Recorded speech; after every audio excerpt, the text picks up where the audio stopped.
Hey there, fellow anthropologists. Welcome to another video. This one might be a little out of left field because it's not about anthropology or archaeology, but bear with me. If, like me, you have been deep into the rabbit hole of chess because of the pandemic, then this video might be of interest to you.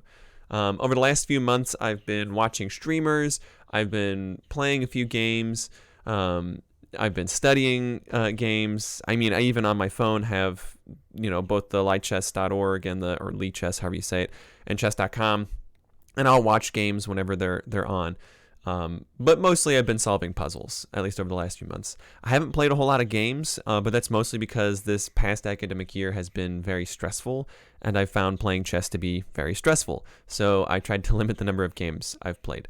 Maybe I haven't played enough games to have the right to make a video about a chess move. Some people might say, "Oh, look at his elo. He has no right to talk about chess like this."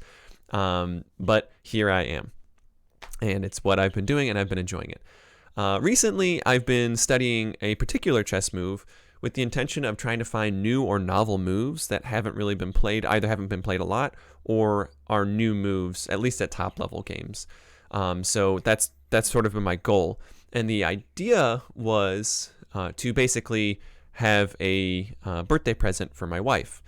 So I figured if people can name stars, why not be able to name chess moves? I know it might seem like an odd choice, but I thought it would be really neat to try and find a move and then name it after my wife. So the move we're looking at today, I'm calling the Tripi trade after my wife, whose maiden name is Tripi. So this is a birthday present to her, at least in my mind. I mean, sure, this might not become the next Bong Cloud or the next meme move or anything of that matter. But the point is, at least in my circles, this move, I'm going to forever know it as the Tripi trade. You can call it whatever you want. It's not a very common move. I mean, I found it in the chess database. I think about 1,000 people played it on lichess.org, and then it had not been played at top level games. But let's get into it and talk about it. So I have a study board open, or analysis board open in lichess.org. I really enjoyed using the Lichess study board just because it's free and I have a lot more bells and whistles that I can use for free rather than on chess.com where I have to pay. But in any event, this is based on the Polish opening. So when I first started doing this study, I was really on the hunt for chess openings that aren't very popular. Like, obviously, I wasn't going to be doing e4 or d4 openings just because there are so many move openings with d4 and e4 that I figured there's probably been so much study on them that I probably want to pick a lesser opening. And so I settled on the Polish opening. I ended up, finding enough to get me interested, and it wasn't a completely trash opening, right? I mean, there's like 30-something openings that White has, or moves that White can do in the first move, and some of them are really not good openings. Like, I think what is this, Grobe's attack, or I guess they call it the Cadiz opening. One of these is like the Grobe attack or something like that. Oh, I might be thinking of this. Yeah, that's the Grobe opening. But the point is, the Polish was the 9th most popular, so that's the one I ended up going with. So it's b4.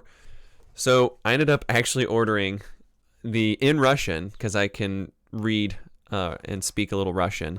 This was still not easy for me. It's clearly I'm rusty. But I ended up getting the book on this opening. Debut b2 to b4, debut Sokolskova, which is, Alexei Sokolsky, did an entire study of this in I think, what is this, 1963, I think is when this came out.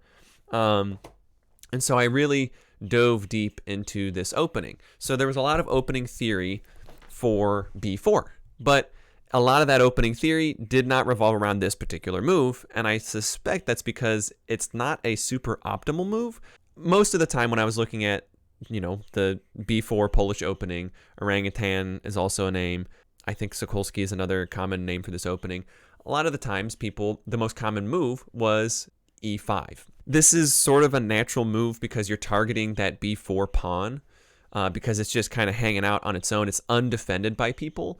It's a natural move for Black to start immediately targeting it and claim the center because, basic chess principles, you want to fight for the center and you want to target this pawn that has no defenders right now. You're kind of telegraphing, you could say, your moves when you open with b4. And this is something even back in the 1920s that Alekhine, however you pronounce his name, was talking about in the 1920s. He was saying, well, when you open with b4, you obviously are telling black, hey, you're going to be putting that bishop on b2. Like, why else would you be playing b4? And so you've kind of lost the element of surprise. And people like Bent Larson in the 1970s were all about surprise openings, or using the element of surprise to catch your opponent off guard because maybe they haven't studied the orangutan. It's the ninth most popular opening.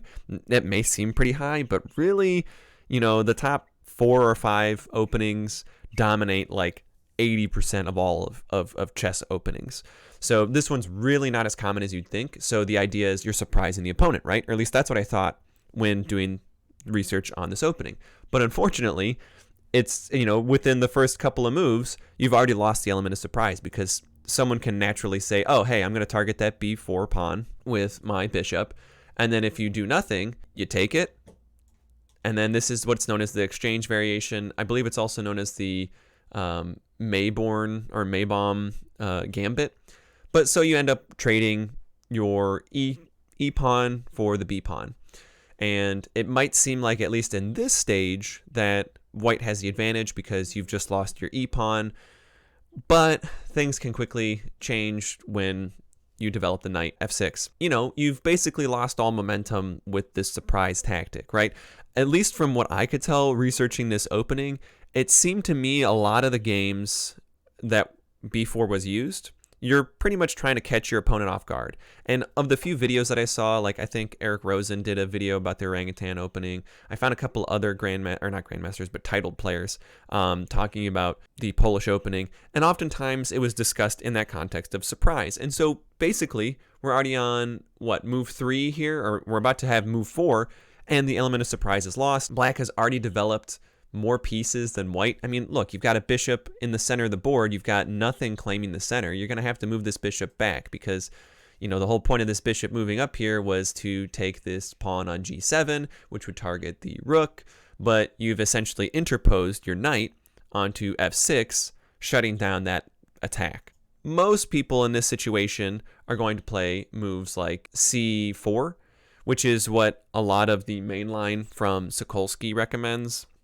And there's at least one blog post, or a series of blog posts by the user Eugen on chess.com, which I'll link in the description, who talks extensively about what to do in response to the exchange variation. And this is the most common, this is the main line of it, I should say, is to play c4, because you really want to shut down this d5 advance of this pawn right here. Obviously, you don't want to do that because you've now put the pawn on c4. So that's the idea behind responding this way. But this is where I came up with the Tripi trade. Well, rather, I didn't come up with it. It's been played about 1,000 times before, which I know seems like a lot of times, but in the grand scheme of chess games, it's really not a lot of games out there. And that's just on Lichess. I don't know why I'm pointing. I'm pointing at my screen on here, but I guess I need to point that way. The idea behind the Tripi trade is you've lost the element of surprise because, the Polish opening doesn't have a whole lot of surprise to it. So you drop your bishop back. Instead of dropping it to b2, retreating it back to where it should be, you offer a trade. And this is the Tripi trade. You're offering a trade of bishops here in exchange for development of your knight. Now, if the opponent takes the bishop, then you're going to develop your knight onto c3. And this is where, if we turn on Stockfish, it says black has a slight advantage. They're going to want to play d4. You might want to castle. And really, you're offering up this open E file for that rook to come into play. So let's say the castle, they're a move away from coming down that D file and attacking you. So you might want to play things, it's recommended D4. You might want to play E3 to counteract this.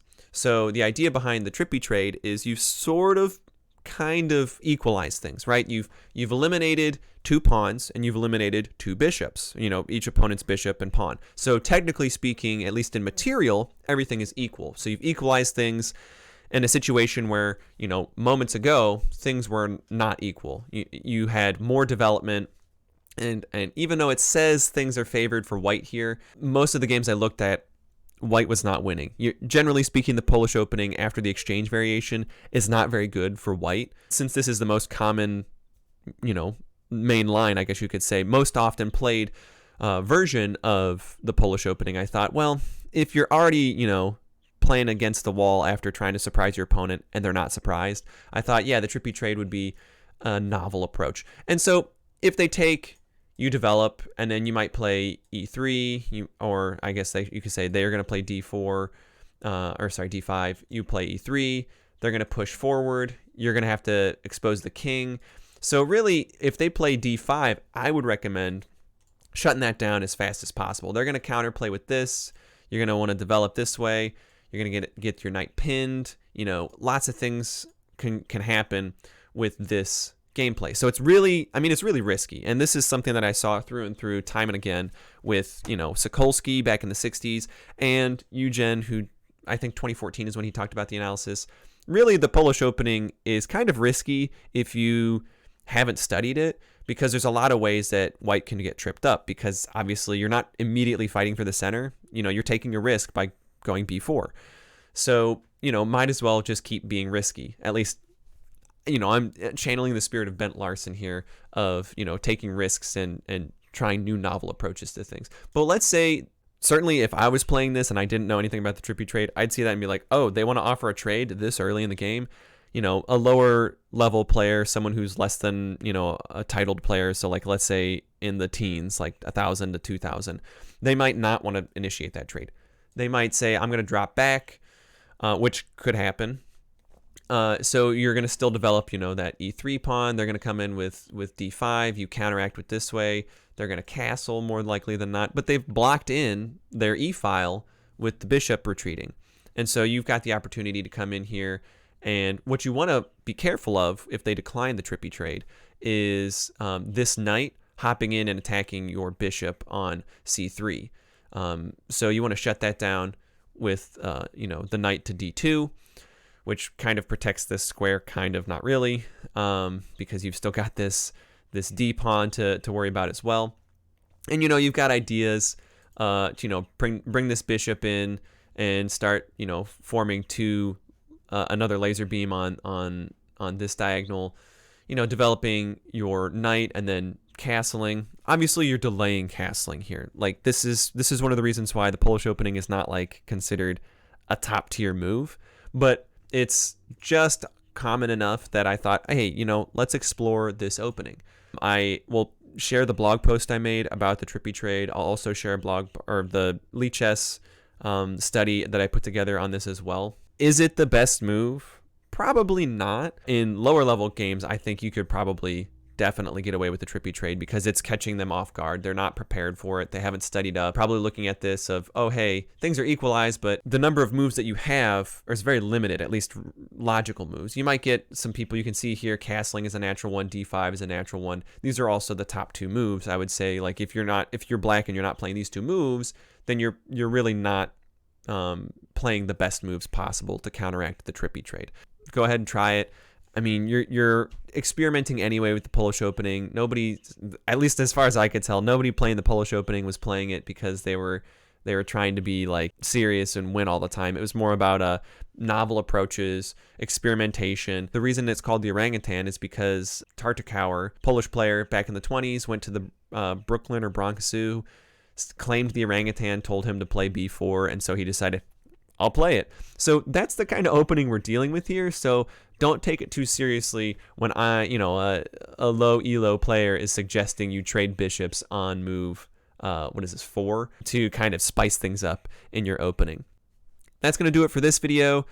I don't foresee myself doing chess videos in the future because it's sort of out of left field. That's not really the main point of this channel. Maybe I will in the future in the context of talking about the archaeology of games, board games in particular, or talking about the history of chess or something like that. I could see myself doing a video like that, but more likely than not, I'm probably not going to be doing other chess videos. So sorry to disappoint some of you chess fans who are hopping over to check this video out, but others, don't worry, we're going back to things as scheduled. And as always, never stop learning.